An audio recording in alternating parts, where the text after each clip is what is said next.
Is your PUBG Lite experience constantly cut short by frustrating crashes? Don't let commanding glitches ruin your chicken dinner dreams.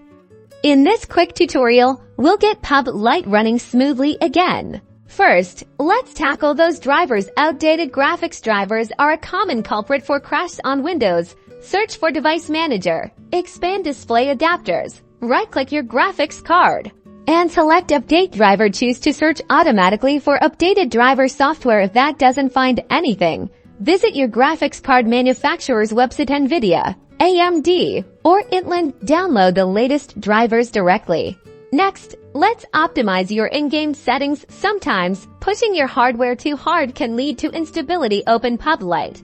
Go to the Settings menu and find the graphics options. Try lowering settings like resolution, texture quality, and anti-aliasing. Even reducing the frame rate limit can help prevent your system from overheating or becoming overloaded.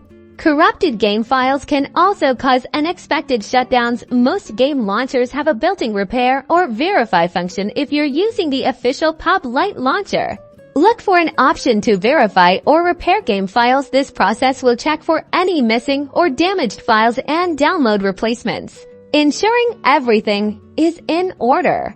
As a last resort, a clean reinstallation might be necessary if none of the previous steps work. Uninstall PUBG Lite completely from your system, then download and install a fresh copy from the official website. This often resolves deeper-seated issues that can't be fixed by simply verifying files. Follow these steps, and you'll be back to enjoying stable, uninterrupted gameplay in PUBG Lite. Happy gaming!